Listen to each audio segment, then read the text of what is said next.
Welcome, travelers and adventurers, to the Eye of Plenty, where stories are told, info is shared, and goods are traded. We are thrilled to have you join us on this fine day. Pull up a chair, let's treat you a drink, and settle in as we entertain you with our stories. Your humble hosts for today are none other than Owen and Liz, guiding you through a new chapter. So, get comfy and enjoy the warmth of the fire, brought to you by Voices in the Tavern. Well, Owen, we're starting a new podcast, huh? Yeah, it's very nerve-wracking. Yes. We've been talking about this for a while now, actually. Yeah, it's actually happening. Yeah, it really is. Well, this is our first episode, so I don't think we really have that much to talk about, but just introductions, what our plans are for the future of this podcast. And, so you hear our voices. My name is Liz. I go by she, her pronouns. I am currently in college as a senior. Almost done, thank God. And I am Owen, go by he and him. I am a post-grad. I simply... All good. A few things I should know about that. I have a hard time thinking what I have to say. So if I All stammer, I apologize to the audience. All good. Well, how we, just a little, brief of, how we met. I know it was my sophomore year here at the college that we attend. That sounds about right. Yeah. I found funny enough, a club meeting of a D&D club. It wasn't, official or anything. It wasn't yet. Yes, that's right. And, I was like, let me go see what this is all about. And I met amazing people. There was a librarian that was running a campaign, and he basically put history with the magic. It was amazing. And that's how I met Owen. Two of us didn't really know each other at the time, but once we played together, we enjoyed each other's company. And later, the Not So Club became an official club. Yes, it is now the D&D club of the college.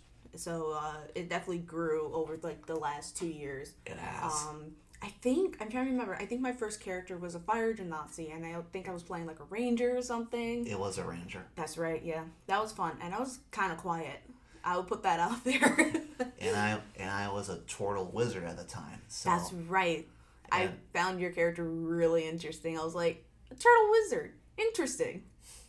It was interesting enough because for his natural AC, that made him more interesting itself. Yes. But I know I definitely started with D&D before the club. I think I started a little bit before. I definitely knew about it. I would say in when I started my freshman year in college, that's when I started. So I think over about 4 years now, because it was in the summer between high school and then college. And then I joined a campaign online. Actually, I had some friends over in Arizona. They basically, I asked one of them saying I heard about D&D. I saw some videos on YouTube, and he was saying I could start a campaign and you can join in and we can gather some friends and play it. I was like, yeah, I definitely want to give it a try. And it kicked off from there. Unfortunately, that campaign did die out for a moment, but so many great memories. I will put that out there. And funny enough, I actually used to record it. So it's somewhere in the archives of my YouTube channel somewhere. My earliest experience was way back when I was a kid, in my single digits, I believe. My father introduced it to me as the first edition. Oh, wow. And it was not just me, it was also the rest of my family. And we actually enjoyed it. Then we stopped playing with each other due to schedule conflicts. Well, then we just stopped playing altogether. But sometime within around 2014 or later, I got introduced to the 5th edition, which I kind of upgraded myself to all the rules, which we then introduced to the rest of my family, which we got back into playing again. And then we played, then we stopped, then we continued. It's a hit or miss when you play Dungeons and Dragons. It really is, especially with Dungeons and Dragons. Scheduling is a pain in the butt. I will put that out there. I like when I mentioned with like my first campaign, it started having schedule conflicts because a lot of the people were working during the time. Also, it might be too early because you're working with two different time zones at that moment, especially that they're in Arizona and we're in the East Coast. So there's a big time difference, like 3 to 4 hours. And funny enough, when you mentioned about the additions, since you were introduced to the first edition, I was just introduced to 5e, and that's the only thing I knew about it. But I do have knowledge of the other systems, not system, editions, because a lot of other people that I met in the D&D club told me about the other ones, especially our lovely librarian who told us many stories. It has the source books with them too. Yes, that was fun. I think he actually showed us recently the first edition source book. It's definitely a relic. Yeah. I know it's not that old, but like it's definitely a relic for Dungeons and Dragons for sure. Like in that system. For its early beginnings. Yes. Especially there's other tabletop RPGs, TTRPGs, however you want to say that. There's so much out there that branches off from D&D. Such as Pathfinder and Call of Cthulhu. Yeah, and other systems that other people are making, like Critical Role. They have Candela Obscura, and they also have Daggerheart that is actually recently out. I'm gonna assume, unless it's not out yet. But like Candela Obscura is definitely a good system. I'm not gonna go too much into that right now.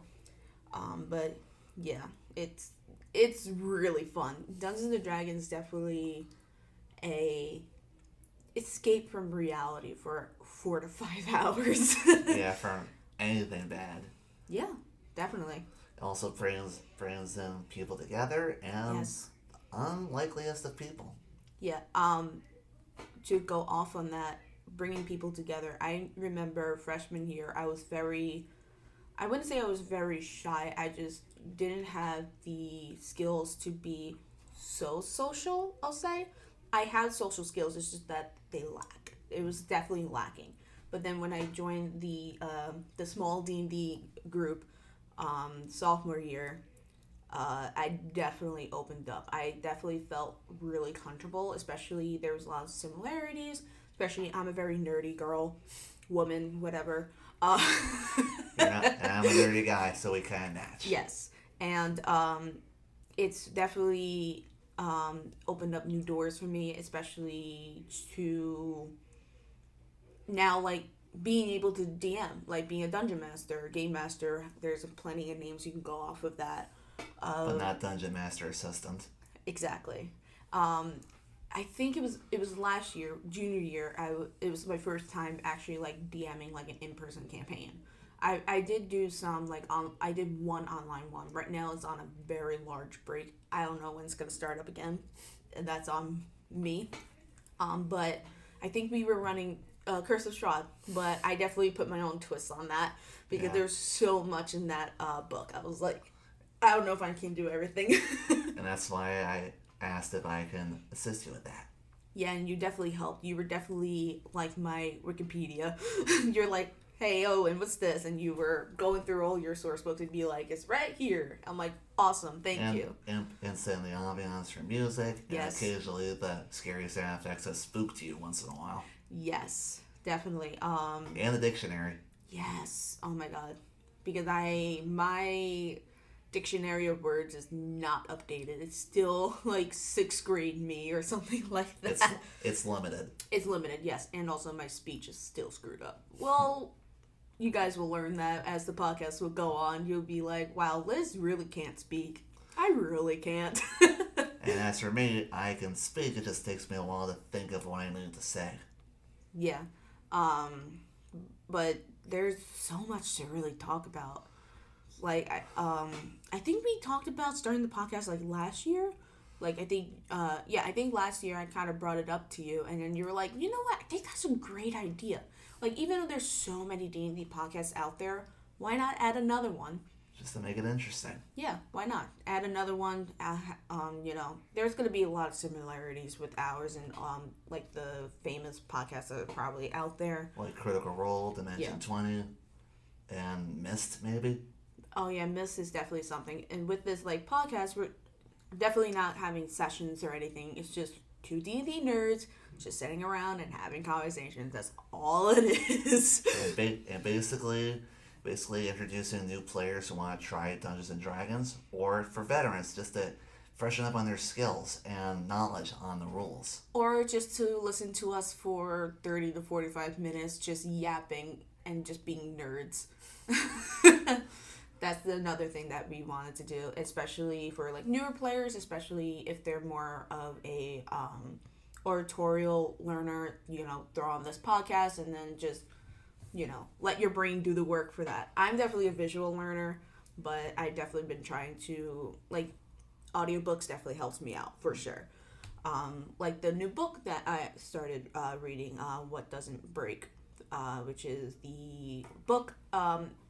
It is a book about a character in Critical Role about you've been reading it. You told me that you're like in chapter 13 now? Yes, chapter 13. It's basically a backstory of one of the characters from Critical Role's third campaign and how she became this very popular character that we know now. Yeah, we're not going to say any spoilers for those who wants to watch Critical Role. Please go check them out because we are very big fans. Huge fans. Yes, we talk about it every other day.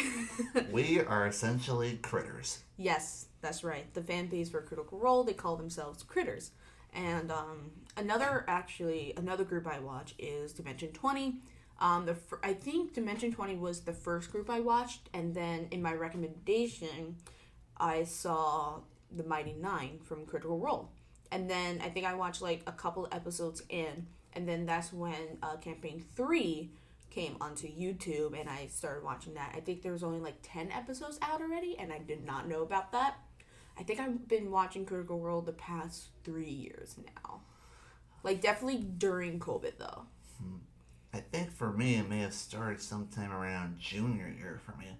I think I started watching The Legend of Vox Machina on Prime first, just to get me introduced to the first group. Mm-hmm. Then I was like, maybe I should watch their campaign stuff on YouTube. And I did. So I started watching their first campaign, like a few episodes in, and I was like, I'm never going to catch up to where they are now. So I just scrapped watching campaign 1 and just jumped to campaign 3, watching an hour of every episode every night to catch up to the end.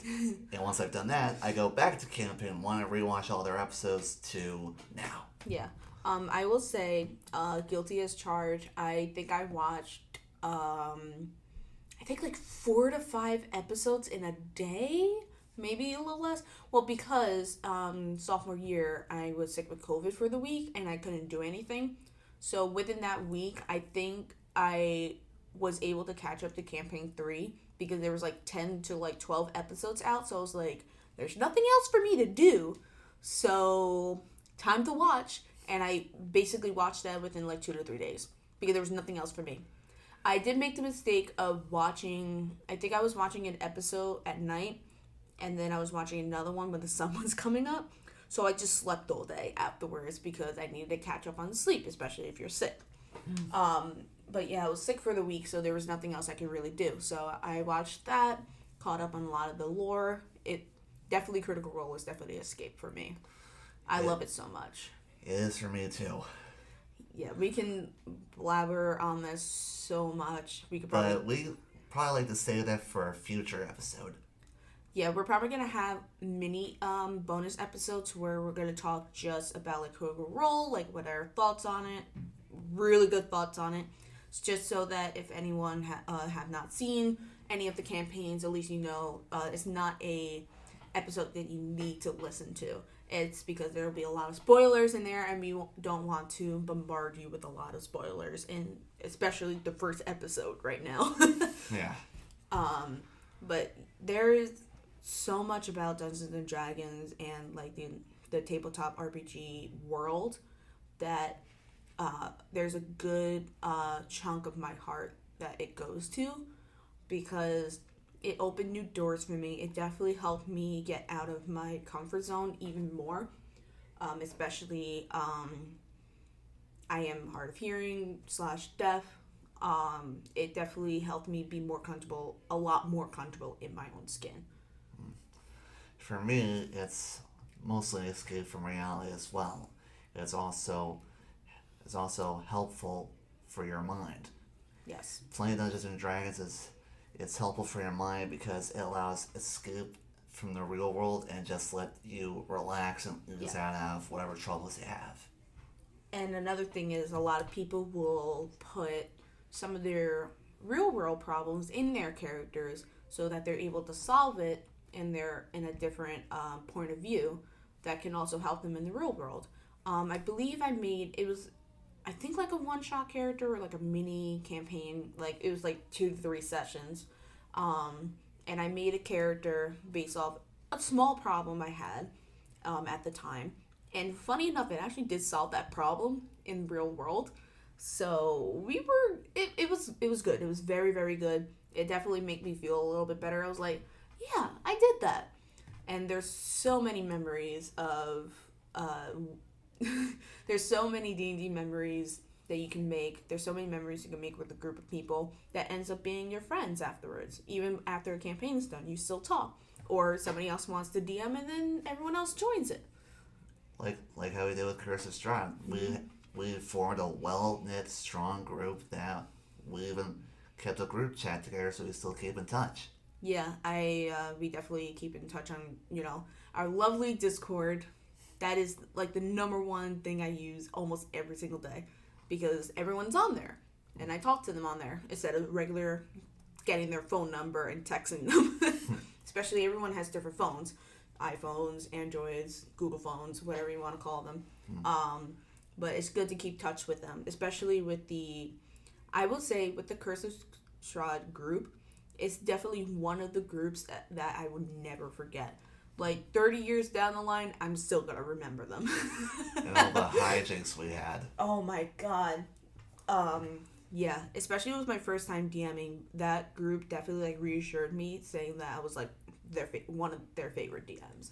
Because when I first started DMing, being the dungeon master, I was very nervous. Like, I don't know how to storytell, how you do this, how you do that. With overall Dungeons and Dragons, you don't go in by. It's not a board game where you have to read the rules and then play the game. Dungeons and Dragons is basically you learn as you go. Like, there is some rules you have to know. Like, in the beginnings, there's like dice to roll, and you have to know like this ability goes here, but then that's it. Because then you learn as you go. Because the whole role of the Dungeon Master is to help you learn. They're the referee, the storyteller, the narrator, God, if you want to put that there. Basically, God of the world. The friend, the enemy. Yes, the angel and the devil as well. And the role of the Dungeon Master is basically they are the author, and you guys are the characters. You are writing your own story. And the DM is guiding you through that story. And even if you're using a already structured campaign, the ending could change one way or another. Yeah.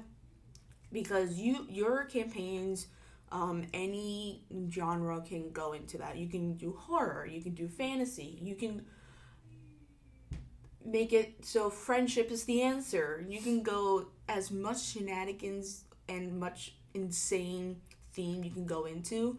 Especially there are systems that are horror based, and there are systems that friendship is magic. For those who know, that is My Little Pony system. There is that. There is a game for that. I don't want to play it, but I feel like I need to. I do as well. I want to know, like, how does this work? It feels like it still uses the D20 system. I'm scared.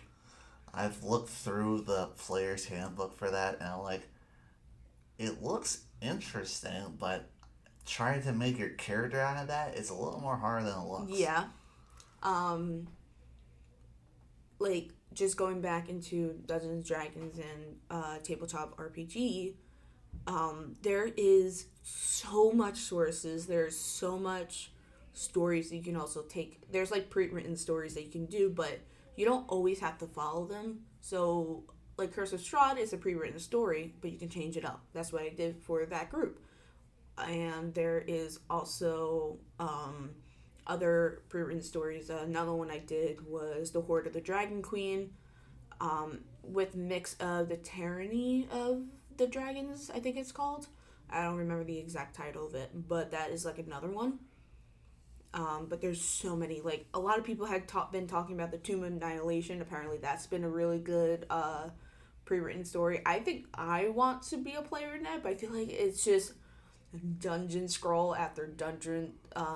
Just that's gonna be a lot, because I know a lot of people said it's hard, but it's really fun. So, yeah. So where to go from here? To go back to the character creation, if you have too much time on your hands, you can make a lot of different characters. Like, for me, I made this whole list of personalities about myself, and I've made like Yeah. 36 characters that I may not be able to play. Yeah, that's the other thing. With character creation, you're gonna have so many backup characters. You're not gonna play with them. It's funny enough, I have not made a lot of backup characters because I try not to, because I know I'm never gonna play them. But I would say, currently, I'm actually playing a NPC that I made. Like, I made a character sheet and everything for them, and put it in another campaign that I haven't fully introduced yet. But my friend asked, like, oh, do you want to join my game on Friday nights? So I was like, I technically have a character. So I told him, like, are you okay with me playing this NPC from this other campaign? Like, we can adjust the backstory a little bit just so it fits within their realm, which I was 100% fine with. And we didn't really change much. We just changed some of the setting of where certain things took place, I'll say. Right. And he was on board with it. And right now, she's a little dramatized. There's a lot of shit that happened in that one. I'm not going to go into it right now. Because it's a lot. It did start off as a druid and a cleric, which is one of the two classes you can do in Dungeons and Dragons. And her name is Willow. That's not her actual name. That is her, because her full title is the Willow Sage. There's a whole backstory with that, but I'm not going to go into it. But people call her Willow because she never fully said her actual name. She just said, just call me Willow. That's all you need to know. And basically, right now, because since she was a druid and cleric, she was going by two patrons, two gods, two deities. And something happened, and she's now focused on one deity, which made her a full cleric. So that was fun. Another character I made, which actually the campaign actually ended recently, was a water genasi rogue. Swashbuckler rogue. The most typical thing you can do for a pirate-based character. And briefly, a water genasi is basically a water person. A person made out of water-ish. Because they can eat, they can breathe. It's they're elementals. That's all. And that was a fun one. And then towards the end, I had the opportunity to change my class.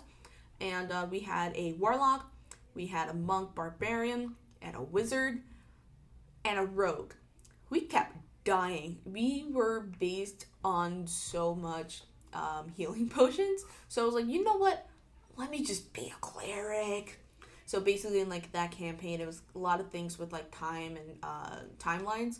So basically, there was a gem that could kind of like change the timeline a little bit, and I became a cleric. That her name was Cassandra Brooks, I think it was, something like that. Fancy, yeah. And I do remember my very first character. I'll let you. Do you remember your first character that you ever made? I would say, I know you played since the first edition. Tell me, I really want to know what was your first edition, like first character, and your first 5th edition character, since you kind of had both of them in your mind right now. Alright, so my first edition, he was a typical human wizard. I didn't give him much personality. He was pretty much like me when I was younger. But the fondest memory I had, the party was going up against a dragon, and I somehow managed to sneak all the way next to him. And he was at the right amount of health points left, I managed to stab a dagger into his tail and killed him. That's amazing. I know, I did not expect that. You would expect a wizard to finish him off with a spell, but no, I used a dagger to finish him. And like daggers don't even have a lot of damage. I guess I rolled well. Okay. So that was your first edition? That was the first edition for 5e. When I read over the rules and saw the characters back then, I was like, when I saw the Dragonborn, I was like, whoa. So I instantly fell in love with the Dragonborn race. So I made myself a Dragonborn sorcerer. Ooh, that is such a good mix. Yeah, and I took the Draconic Bloodline subrace. Yes. So I have a bit of like some draconic essence blood within me. Like I was a silver dragon, but I also had like red dragon blood in me. Oh, that's a cool mix because I think silver dragon, they're elemental. They have a cold weapon. Yeah, they have a cold man. Ooh, cold and fire. That's actually pretty good. Do you remember their name or no? Not the wizard, but for the Dragonborn. Yeah. His first name was Frostclaw, and I gave him some Dragonborn last surname was like Witherell Dalfiax. Yeah, something like that. That's another thing in Dungeons and Dragons, that names does not make any sense. You can probably go to like an IKEA store and be like, yeah, that's someone's name right there. What's funny enough, a TikTok video told me. Don't know a name? Go on IKEA website and there's a name for you because all the furniture have weird names. Or if you're Matt Mercer, you somehow make some weird names. Oh, yeah. Such as Provence Soul. Which is a very good name. Or Mike Hunt. That was a funny one. And of course, your players will hold you against that so much. The first player, well, the character that I was playing when we first met, he was a turtle wizard, and you were a fire genasi. The two of our characters just clicked together, even in real life. Yeah. Even our group back then was already dysfunctional. Oh, it was great though. But you remember? We made a tank in Dungeons and Dragons. We built a freaking tank in the game. In Dungeons and Dragons, anything is possible. But the name of the thing, it was called the Iron Laden. We don't talk about that. The thing is that my character did not partake into it. She was like, okay, and just went along with it. And I believe we had a noble in our party too. Was he like a bugbear or something? But he was very like profound and all this, all that. I'm trying to remember his name. He was either a barbarian or an eldritch knight. I think he was a barbarian, but I think he was also a bard. I don't know. I don't know. I know he's not. I remember we had a bard, and they stick around with the tinkerer, as we call them. Yes, I remember. And that. we had a warforged that we call them numbers. Yes, I remember that. Because I came in into the campaign, so I was like, "What the hell am I doing?" There was a Tabaxi. Yeah, that was a cleric. Yeah, that the two of us stuck together as well. Yeah. Oh my god, that was a fun campaign. Yeah, and then once we opened up, I think the first thing that we did, we just had everyone fight a dragon, and there was 10 to 15 people during that fight. I think during that time though, that's when we started the new semester. Yeah, I will say, we were so disorganized for the semester. It was so bad, but we managed. And also, we actually got to use a dragon because I had a D20 that turned into a dragon. Yes, I remember you had your D20 Transformer stuff. Yeah. Just to bring it back to first characters, I think I made kind of a wrong decision to start with a paladin, because the DM was like, do you want magic or you don't want magic? I was like, is there anything in between? And he said, paladin's in between because it's a martial and a spellcaster-ish. Half-caster, that's what we like to call. And her name was Isabella with E-Z-Z and then Bella at the end. No, it was E-Z-Z-A and then Bella at the end. I forgot her last name, but basically her backstory was she was in the Cult of the Dragon, which is one of the things that is in Dungeons and Dragons. And she was part of that, and then she kind of broke off the deity of Tiamat, which is a very, very, what do we call Tiamat? Expressful 5-headed dragon. I think we should put it that way. I guess. If you guys want to search up pictures, you'll see. And she kind of like switched over and started talking to Bahamut. I think that's the name of it. Yeah, Bahamut's the counterpart. Yeah, which is the platinum dragon. The platinum dragon. Basically, she talked to him, and then actually I wouldn't say she sacrificed herself, but she gave herself up to the enemy at a certain part because we were getting TPK'd, total party kill. Right. And I told the DM I want my character to tell them to stop and go with them. And I was in the middle of making... Funny enough, Cassandra was supposed to be for that campaign. She has been in my archive So I started that freshman year. She's been in my archive since 2 years. Just chilling, having her own little sea of adventures. Somewhere in the limbo plane, just... Yep. Astral Sea, whatever you want to call that. Yeah. But yeah. Oh my god. It was funny because I think I played her in one session and then that's it. Almost like an obscure character almost. Yeah. It was so much fun playing her. I like how with Isabella, she was a very calm and very collected type person. And then there's Cassandra, the complete opposite, and it's the basic road thing you can think of, where you basically she acts like a pirate. She's very like up here. She's like, "Hi, my name's Cassandra. It's very nice to meet you," something like that. While Isabella's like, "Hi, it's very nice to meet you. My name's Isabella. I'm here to help you today." Like, I'm not good with voices, but I can change my tone and my attitude for different people. Right. Because there's a lot of people who can change their voices and be a voice actor. Yeah, I cannot do that. Yeah, I'm not a good actress, if you want to put it that way. Yeah, with all my backup characters, I try to give them a personality themselves. Like, for one of them, he is very timid and shy, so I try to bring that part of me out. There's also anger. There's also one that's focuses more on patience and time. Yeah. See, when you try to make your character, you gotta try and see what best works for it. So if you want to bring a personality to your character, that's up to you. If you want to just be yourself in that character, that's also on you. Yeah, that was the other thing with my first character. I kind of based it off of myself a little bit because I have a different personality. So I was like, this is kind of me if I was like in the game or something.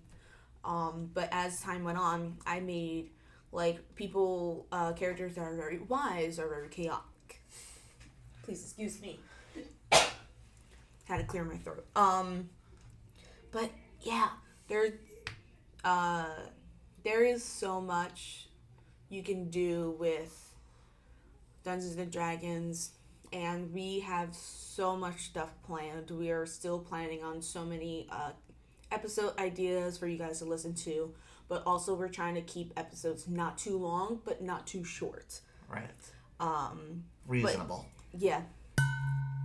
Well, that sounds like the final call for the Eye. It looks like we should be heading out and continuing our own adventures. We thank you for joining and listening to our tales. We hope to see you again the next time we come by the Eye of Plenty when you hear our voices in the tavern.